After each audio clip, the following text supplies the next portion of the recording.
Welcome to Wealthing Talks. I am your host, Alicia Castillo Holley, bringing you real-life conversations from Silicon Valley or somewhere around the world. We will talk about disruptors, angel investments, venture capital, and of course, family offices. Join me along with my children, their families, friends, disruptors, and investors as we explore the fascinating world of creating wealth in a completely different and authentic way.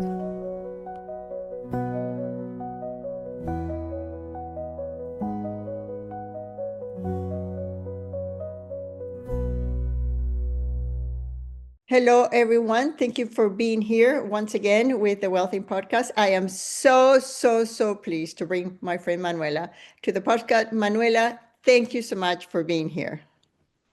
Thank you so much for your invitation. It's really an honor. Yeah. So let's just start with, a typical question. How did you get here? How did you get to do what you're doing? Because you had a very interesting path to the company that you're running. So how did you get here? And tell us a little bit more about the company. Yes, sure. So you're absolutely right. My life was not really straightforward. Yeah. And honestly, if you had asked me 10 years ago, or told me 10 years ago that I would start a retail chain in Africa, I would have thought this is the most craziest idea I ever heard. But things change. When I was still in school, I always loved math. And that's why I decided also to study math. And I also did my PhD there. But when I was finished with university, I thought, well, it's a little bit theoretical, right? I love people, and math is really very theoretical. But so then I decided, okay, I will go right away into business.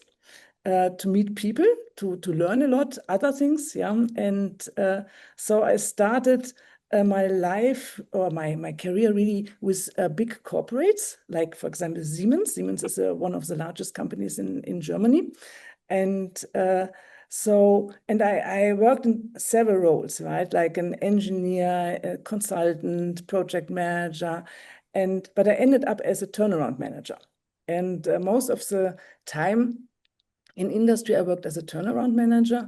So, for example, I was assigned to a project in China. So I lived 5 years in China, in Beijing, to turn around an IT company.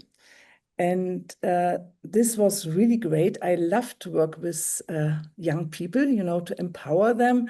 And because the turnaround is nothing you do by yourself, right? You need a team, right? And it was a great team. And we're still in contact, they still greet me when there's Chinese New Year, yeah. And it's, I will never forget it. So then I also did turnarounds in Germany and Switzerland.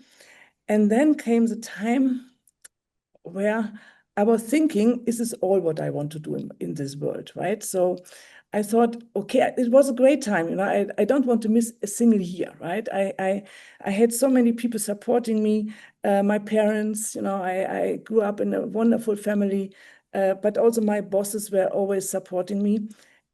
But still I thought, okay, do I really want to stay a turnaround manager for the rest of my life? So, and then I thought, I really would like to give something back to the society, because I was so lucky with my parents, with my job, other people, for me, it was always clear, if I want to study, I can study. Yeah, my parents will support me. That's not Well, also, you were in Germany. You were not paying American tuition. Yes. That's another distinction. Yeah. So I was raised in Germany. You're right. Yeah. And so I really wanted to give something back to society. But honestly, I had no idea what this could be. So I first went on a world trip and I thought, okay, let's see what's else in the world and try to find out what I really want. Yeah. And honestly, it took me 1 year and I came back. I was still not really sure. But then I thought, let's try Africa, right? Because this is a continent which still needs help to develop, right? There are a lot of people there never had this opportunity like me, right? And I wanted to also to to use my knowledge, my experience in business, right? So I did not just want to give money or so. I just wanted to grow something, yeah, because I'm really an operational person, yeah. Yeah. So and then, but I had no idea about Africa, honestly, yeah. So then I joined a solar company first, and so just to also to gain experience, and then because solar is of course also very important to our planet, of course, yeah. So we started a business, or not, I joined this business as a country manager, and we were creating kiosks in rural areas, providing energy, but also essential goods like maize meal, cooking fat, and so on, right? So then, during this time, I learned they are so poor communities in Africa. It's unbelievable. Yeah, so they live really from $1 or $2 in a day. Yeah, so I guess we cannot imagine how this is, right? So they live in communities without tarmac roads, without electricity, without fluent water. It is hot, it is dusty, of course, no air conditions, right? So the life is really, really hard, right? But these were the areas we were acting in, yeah. So we had our kiosks there, we produced energy, and we sold essential goods to the communities. But then we found, okay, of course, solar is very important for our planet, but for these people there who can only spend $1 or $2, they just don't have money to pay for electricity, right? So, and this was then the reason why we founded MWINGI, our current company. And with MWINGI, we want to provide essential goods to rural areas in Kenya right now, but maybe later then also to other countries in Africa. But we didn't want to do this as an NGO. My whole life I lived in business, right? So I'm so You have the NGO heart, but the business pocket. yes, I'm better in finding out how to earn money than how to spend money, right? Oh, I like that. I think a lot of people would like that, yeah.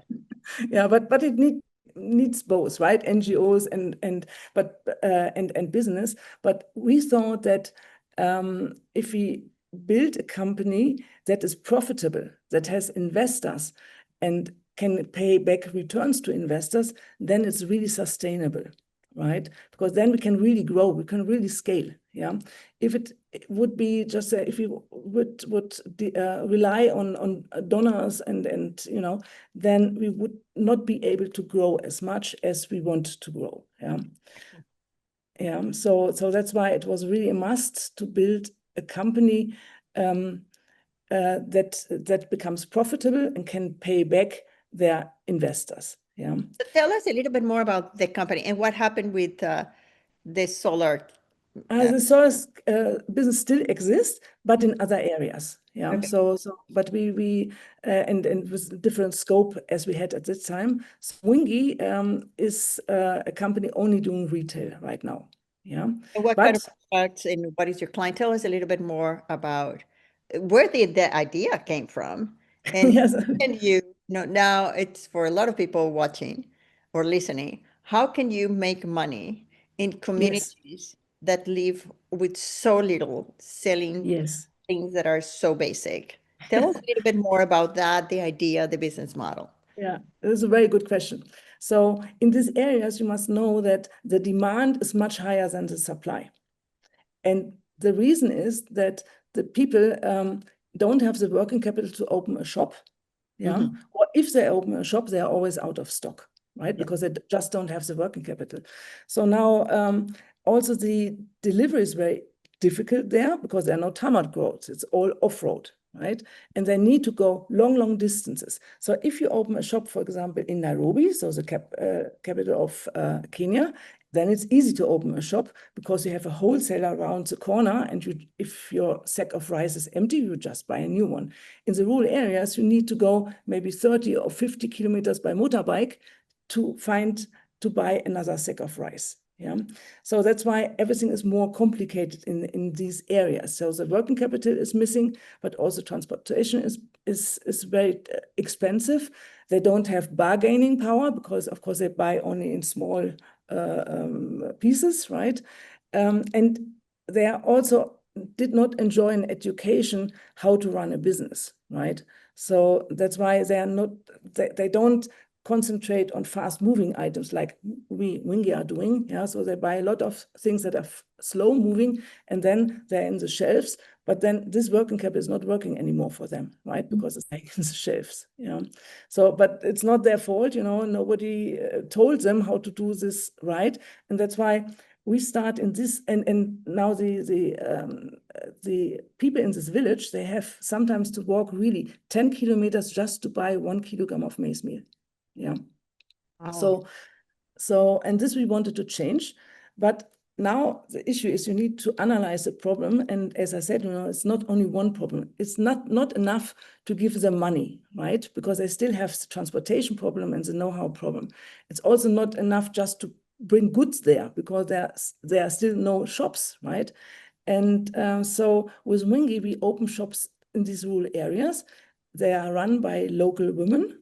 Yeah, these local women usually don't have any chance to get an employment. So their whole life they work for their parents or for their husbands because there's just no employment in these areas. So we do not employ them, we call them franchisees. Yeah. But they run this business without any risk. So they don't have to pay us upfront money because they don't have any, right? And the stock we deliver to them on a weekly basis, and the stock is ours, so they also don't buy this stock. So they concentrate really on customer support and selling. Yeah, and so this is then the idea, and we rent the shops, we brand them, and now the most important thing is we have a lot of technology. So we developed our own ERP system, which consists out of a point of sale system. So even though there's no electricity, our shops, they have a solar roof, a small solar roof, not an expensive one, a small solar roof, and they use an app as a point of sale system. So even every product they are selling, they put into this app. So even if I'm in Germany, I can see each and every chewing gum that is sold. Yeah.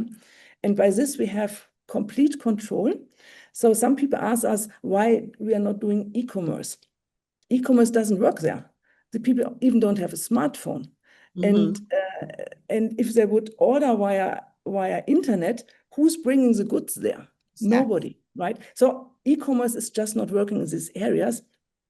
So that's why what we do, because I'm also with a mathematician background, so we calculate automatically how much stock they need. We know what they sold the last weeks, whether the trend is going up or down, and we know how much stock they still have in their shop. We calculate it automatically what they need and deliver these goods every week.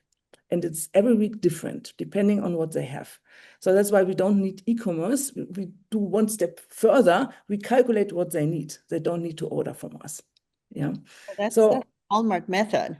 The Walmart, they had, that was the sweet sauce, the secret sauce was that they connected the suppliers to the cash registers. So the suppliers knew exactly what was being sold. So they just eliminated a whole area of procurement, and the suppliers had to deliver. And if they had a special thing, they would know immediately, because before they had layers of secrecy, and they said, no, we're going to open it up. Come and see what you're selling, and just replenish. So that's really interesting. Yeah, but the replenisher. So we are the one who are sending the trucks there. Yeah, so we buy in Nairobi. We also import from Uganda, and we sending the trucks there, and we serve these our own shops with goods, but we also sell to other traders on the way to our shop, just to leverage and because our truck is 10, they always have 10 tons. And let's say then 1/3 we deliver to our shops and 2/3 we sell on the way. Of course, in our shops, we sell on a higher margin. If we sell to others, it's of course on a lower margin. But, we don't, in retail, you say you don't transport empty air. Yeah. Do you bring them between one shop and another? Do you bring goods from one location to the other that they produce locally or not? No, not really. So we really buy in from factories in Nairobi. And the reason is, we need to be very compliant in Kenya. Okay. And it's hard to buy from somebody, they don't know, they even don't know VAT, right? So of course we are paying VAT, we're very compliant, yeah. We are paying the VAT on behalf of our franchisees because they would not do it. And all the other shops in these areas, these are all informal traders. So they don't pay taxes. No, yeah, they don't pay taxes in the cash economy anywhere in the world. So Yeah. it's not Kenya. Yeah. But how do people on that tone? How do people pay? Do they have Yes. currency? How does that part of the Mhm. purchase happen? Yes. Well, that's a very important question because at the end we need to have the money in our company and not in our shops, of course, right? So in Kenya, they have a system, a payment system called M-Pesa, and people can turn hard money into mobile money on their phone, right? And everybody in Kenya has this, right? So for example, if they have relatives in Nairobi or in US, they want to send their money, they send it to their phone. And now there are small shops where they can change this mobile money into hard currency. And our franchisees, they go once in a day to such a shop and change their hard currency in mobile currency. Oh, And okay. this currency is on their phone, and this currency is then sent to us, to Nairobi, to our bank account. Oh, okay. Would you consider would you consider opening like a little ATM machine so people can do that? Would that work? Yeah, What do you if think? something like this is possible, of course. Yeah, so there's not nowhere in these areas you find an ATM. You even don't find a bank. Yeah, you only find the small M-Pesa shops. Well, I remember that I traveled 6 months in Eastern Europe, and Mhm. uh, and everything was cash. It's like Everything was cash. Yeah, it's terrible. In Germany, since it's still cash, I really hate this. But yeah, that's the matter. moving from one country to another. There was one cash and the other cash and the other cash. Yes. And I remember going to I think it was Lithuania, that the value of the currency is very high. Hmm. Everything was cheap. Everything was Hmm. like 0.2 leads. And I'm like, oh my gosh, that's so cheap. And then I had to remember, but wait a second, every lead is like $10, so it's not that cheap. Hmm. But Hmm. because the currency value was so high. But so what is the transformation that you're seeing with Wingy? Yeah. So there's really a big transformation in these villages because of our shop. A lot of more people are coming to this village, right? So the food traffic in this village increase, and that's why also more business is taking part in this village, right? So this is really important. So the village chiefs, they even call us and ask us, can you please open a Mungi shop also in my village? By the way, the word Mungi is Swahili and means plenty or many. And it's a promise to our customer we are never run out of stock. So it's Mungi, no Mwingi. Mwingi, yes. Mwingi. Okay, okay, okay. Sorry about that. What is the future for So the where do you see yourself in 5 years, and where do yeah, you see the organization in 5 years? yeah. So definitely we want in Kenya, we have currently 164 shops, and we want to grow with the next investment round to 2,000 shops in Kenya, right? Wow. Yeah, and then we would like to go to other countries, and maybe some countries we will do as a franchise, just to be quicker, right? And other countries we might do by ourselves.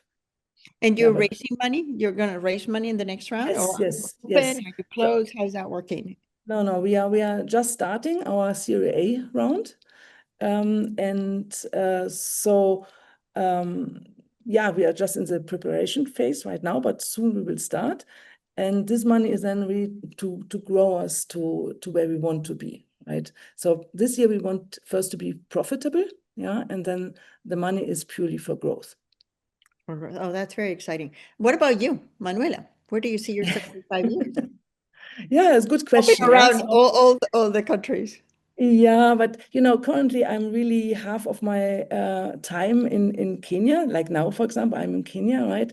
In future, I hope that I can or that we have further grown our operation. So, we have a wonderful team in Nairobi, and they are growing each year, I must say. If I compare the same people 5 years ago and now, wow, it's such a difference. Yeah. Same with our franchisees, by the way. If they start their jobs, they are shy, they are very thin, because usually they don't have enough food there. After 1 year, they are really entrepreneurs, they can talk for themselves, they gain weight, yeah. So it's really different women there, yeah. So I hope then also in future I can support this, but then I cannot run each and every country by myself. So we will have then entrepreneurs who I hope also to support to get all the knowledge, yeah. Oh, this is fantastic. Yeah. Wow. Yeah. What a change. We met, I think, 2 years ago in Berlin. Yes, yes, yes. So, wow, so much progress in just 2 years. Did you Yeah. start doing during COVID? Yeah, unfortunately, yes, but during COVID, they had to stop. So we founded MWINGI in end of 2019. But then during COVID, we couldn't do anything, right? Yeah. And that's why it still took some time. But we did at that time already some piloting. Yeah. So Mhm. because I always believe, you need to pilot a new idea. You cannot just copy an idea, right? So something what is working in Germany or working in US might not work in Kenya, right?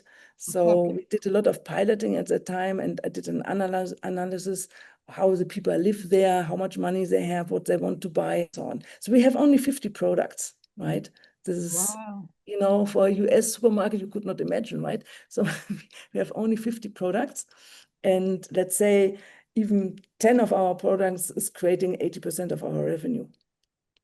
Wow. And the good thing is that you have the data. So Yes, and that we have the data. keeps me. We have so many data. We know exactly which shop sold how much, when is the shop opening, when is the shop is closing, which customer bought what. So, for example, the average customer buys $1.50 from us. So usually they buy only one product or maybe two. Yeah. There are some richer people like in the Maasai. Sometimes they have maybe four wives, right? And then sometimes they come and then he buys, let's say, 4 bales of maize meal. And then I asked such a guy once, do you have your own business? You buy this maize meal for your business. He said, no, I have 4 wives and I need to give one. What is the number one product that you're selling? Maize meal. Maize meal. And Yeah. next one is sugar. Yeah. It's sugar. Yeah. Yes. Yes. Yeah. To know the numbers. This is so cool. Okay, let me switch back to a couple of questions that I asked for more for uh, teaching other people or for making other people reflect. What have you learned that you didn't know in the last 20 years? What would you, if you were to write yourself a letter to the younger Mhm. self or to younger Mhm. people who are listening, or maybe not that young, but people who are starting something, Yeah. what are the things that you didn't know that you learned in general? Yeah, I think in general that people can be so happy in their own country, even though they have so little, right? Mm. So a lot of people in Germany are always complaining, right? And I suppose the same in China, by the way. I saw so happy families and being, yeah, because they could live with very, very little. And then when I went home, I always said, okay, don't complain, yeah, about nothing. Yeah, you are so lucky, right? And also that they love their country, right? so they don't want really to migrate somewhere else, right? They migrate because there is a need, right? Because they just don't get anything there. So also from the rural areas where we are operating, yeah, people, if there's no work, nothing, right? Then they have to go, let's say, to Nairobi, and at the end, they're ending up in a slum, right? And I know that these people they want to stay in their village. They love their village, but you need to give them an opportunity also to earn the money for their living, right? And I was not aware, coming back to your question, I was not aware that there are people who are so satisfied with their life, even it is on a level we could not imagine. Oh, that's so beautiful. Yeah, thank you. Yeah, that is really, really beautiful. Thank you for sharing that. There's a book coming or a film coming, I know. But Maybe. I have one last question for you, and this is a very deep, spiritual, personal question. Um, and I always end my podcast with that. When I was 13, I fell off a horse and I died. But I didn't die completely. I came back 4 days later. When I came back, I realized that life can't end like that. And I was a kid, I was 13. So I always lived my life thinking at one point, I'm not no longer going to be here. Or I'm not here in time and space, maybe I can influence somebody, but I have never met that person. So my last question to you is, have you thought about what is your essence? Who is Manuela when Manuela is no longer here in time or in space? Who is Manuela when Manuela is now in Kenya or in China? Who is Manuela? So that is my last question. So the question where I am after I passed away. Or when you're no longer there, what do you leave? Oh, okay. What is your essence? What do you leave? Who are you? Yes, yes. So honestly, I thought about these things very often and for a long time, right? Because my parents both passed away on terminal cancer, so I supported them my mom passed away 10 years ago, and I stayed with her the last 6 months, by the way, in Australia. I know you also lived in Australia. So my parents were living in Perth, Australia. That's where I live. And okay. And interesting, yeah. And after my mom got this diagnosis, I went to Australia and supported her for her last period for 6 months. Her and also my father, of course, because it was not easy for him. And my father now last year got the same diagnosis, so he passed away in March this year, and I also stayed with him 5 months in his final period. And you can imagine in this time you talk a lot about all these things, right? And we always could talk in our family about these things. So look, I have my own theory, yeah, of what happens with that, and I never had such a bad experience like you, right? So, but I got in you know, bed. I'm happy I came back. okay, yeah, of course, yeah, that's the most important thing, yeah, yeah. So sometimes I think that let's say in California Bay, right, there is a fish living in the water, right? This fish doesn't know that there's something out of the water. He doesn't know that there are high-rise buildings, that there are cars.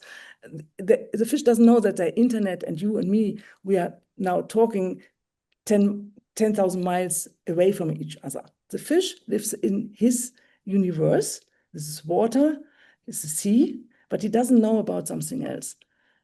And now coming back to us as human beings, I think we also don't know everything.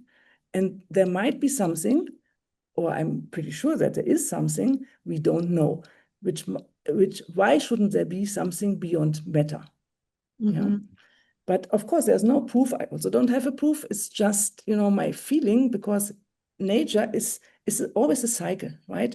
Energy is transformed from one energy to another energy. It never disappear. So why should we or our soul completely disappear? For me, this does not really make sense, but it's just a theory, a philosophy, and I think everybody should think or should believe whatever they feel comfortable with, right? Whether it's a religion or, like me, more philosophy. I think there is no right and no wrong, right? And but what is really important for me is that everybody should think why I am on this earth and what should I achieve, right? And if the answer is, hey, I just want to have party all day, you know, this would be not very convincing for me, yeah? So I think, so I think we are on earth to learn, but also to support others, to grow in their profession, right? And in their life, and to support them, right? And I think if you acknowledge that we all have to die, right? But you are living a fulfilling life, right? I think if it comes then to the time we are passing, we can really leave this world in peace. That is very beautiful. Yeah. Thank you so much, Manuela. It was a pleasure having you here. Thank you for what you do. I love Thank you very much. your journey. Again, this gets better with time. Please keep us posted on your fundraising. I'd love to see you again somewhere, maybe in Africa, maybe, Yes. I don't know, we need to talk to Andreas. Thank you. Maybe also in San Francisco. I'm there in September. Oh, that's right. Just come. Yeah, that's right. So yeah, we'll connect. We'll probably have you over. Yeah. Thank you so very much. So I hope you enjoyed this conversation and the approach of solving waste of time, waste of resources in a true entrepreneurial fashion. I hope to see Manuela in September in Silicon Valley, in San Francisco. But really, what I wanted to share with you was the approach of seeing a problem and looking at what is really the underlying challenges to increase socioeconomic progress. So everybody benefits, not just the investors. This is Alicia Castillo Holley, yours in Wealthing, and I'll see you in the next episode. Thanks for tuning in to our Wealthing Talks. I hope you've enjoyed this conversation. To stay connected, visit us at wealthing.com. This is Alicia Castillo Holley, your host, and until next time, yours in Wealthing.